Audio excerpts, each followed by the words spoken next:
Assalamualaikum warahmatullahi wabarakatuh, anak-anakku yang kucintai dan kubanggakan. Kali ini kita akan mempelajari mengenai materi kesenian daerah seni tari kelas 8 semester 2. Nah, yang akan kita pelajari antara lain jenis tari menurut pola garapannya. Nah, berdasarkan pola garapannya, tari itu dibedakan dari dua, yaitu tari tradisional dan tari kreasi. Nah, tari tradisional adalah tari yang sudah mengalami suatu perjalanan sejarah yang cukup lama dan selalu berpola pada kaidah-kaidah tradisi yang ada. Ini. Kemudian tari tradisional berdasarkan atas nilai artistik, garapannya dibedakan menjadi dua, yaitu tari rakyat dan tari klasik. Nah, tari rakyat atau tradisional rakyat adalah yang lahir atau berasal juga hidup dan berkembang di kalangan rakyat atau sekelompok masyarakat. Nah, ini tari rakyat dari Ponorogo adalah reog. Kemudian berkembang juga sampai di Surakarta dan sebagainya, banyak yang menyajikan tari reog. Kemudian tari rakyat dari daerah Sragen, Purwodadi, Bluro, Pati itu yang khas yaitu tayub ya, seni tayub. Kemudian dari daerah Wonogiri juga ada yang namanya tari ketek ogleng ya, ini seperti aruman ya, tapi inilah kumpulan dari ketek-ketek sehingga dinamakan tari ketek ogleng. Nah, kemudian dari Jawa Barat ada tarian yang namanya tari ketok tilu, ini juga berpasangan putra dan putri. Kemudian ada tari klasik, yaitu tarian yang bernilai estetik tinggi dan mempunyai standar atau norma yang cukup kuat sehingga ada memberikan gerak dan mengandung konsep simbolik dan filosofis. Nah, biasanya tari ini berkembang di wilayah atau di lingkungan istana raja atau bangsawan. Kemudian tari klasik memiliki nilai tradisional, sedangkan tari tradisional belum tentu memiliki nilai klasik. Nah, artinya tari klasik ini memiliki mutu yang tinggi, bertahan lama, memiliki pola dasar yang mantap, kemudian adanya pengakuan dari pakar seni masyarakat seperti itu. Contohnya tari bedoyo, tari serimpi ini yang terbiasa di lingkungan keraton, kemudian dikembangkan atau diajarkan di isi Surakarta maupun di SMK Negeri 8 atau sanggar-sanggar tari, contohnya di Puro Mangkunegaran seperti itu, masih mempelajari dan menyajikan tari bedoyo maupun tari serimpi. Nah, dengan adanya tari tradisi rakyat dan tari klasik, kemudian muncul lagi tradisi daerah. Maka yang disebut tari tradisi daerah adalah tari yang menjadi ciri khas atau adat suatu daerah dan bisa berasal dari tradisi ataupun dari tradisi rakyat setempat itu. Nah, dengan demikian digolongkan seperti ini: tari daerah gaya Surakarta, ada tari bedoyo, serimpi, gambyong, tari klono, tari golek. Tradisi Jawa Barat ada jaipong, ketok telu, panggua, anjasmoro. Dari daerah Bali, nah tari daerah Bali, tari pendet, kecak, poleng, tampoli, lingga, kemudian legong keraton. Kemudian Jawa Timur yang terkenal yaitu tari kremo, kemudian dan Seskalan tari gandrung Banyuwangi ini juga sangat terkenal.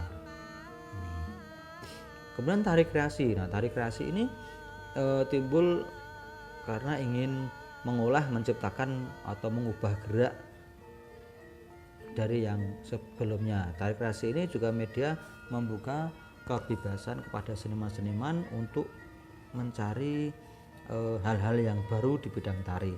Tetapi ini biasanya juga masih mengacu pada bentuk tari yang sudah ada, tapi dikembangkan, digubah kembali seperti itu. Maka dikatakan tari tradisi kreasi. Contohnya ini tari kukilo, tari pejuang, ini juga masih menggunakan gerak-gerak tradisi, tetapi masih sudah dikembangkan, baik gerakannya, kostumnya, musiknya. jenis tari menurut pola gerakannya. Kalau digabungkan seperti ini.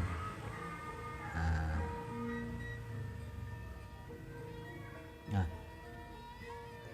bidang tari itu tidak lepas dari kostum maupun rias. Maka dikatakan rias busana tari itu selalu melekat. Karena apa? Kostum atau busana ini digunakan para penyaji tari untuk mendukung, ya, supaya ketika pentas itu kostum itu menjadi peranan penting, menunjukkan tema, menunjukkan karakter itu, sehingga memiliki keindahan sendiri di bidang kostum atau busana tari ini. Nah, perlu diperhatikan dalam busana tari yaitu harus disesuaikan dengan konsep. Nah, konsepnya apa sehingga karakter yang dibawakan dan bisa disampaikan kepada penikmat atau penonton.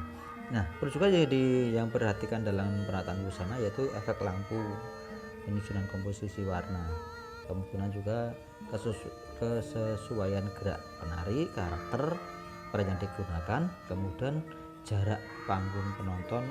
Kemudian prinsipnya tari itu tidak lepas dari rias dan busana, karena tata rias maupun busana itu sangat mendukung hubungannya dengan karakter yang dibawakan. Jadi tidak hanya berunsur untuk menambah kecantikan saja, tetapi sesuai dengan perannya, seperti itu. Nah, orang yang di make up belum tentu ganteng karena sesuai dengan tokohnya. Seperti ini, tokoh setanan, tokoh buto. Nah, itu kan tidak semua yang dirias itu menjadi cantik atau ganteng. Nah, pasti ya sesuai dengan karakter, sesuai fungsi, sesuai tujuannya itu.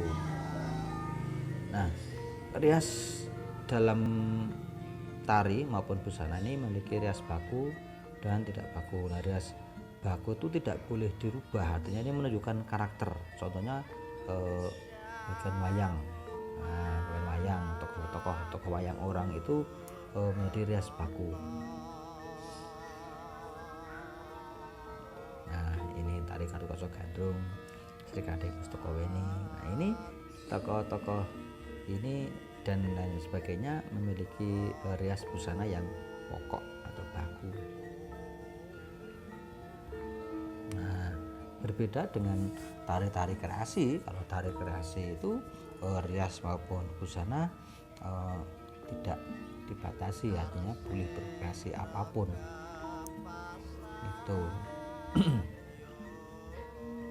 Nah, fungsi rias dan busana dalam seni tari yaitu sebagai pelengkap serta pendukung yang dapat memberikan keindahan, juga menghidupkan perwatakan atau karakter penari, juga memberi nilai tambah dalam segi etika serta estetika itu.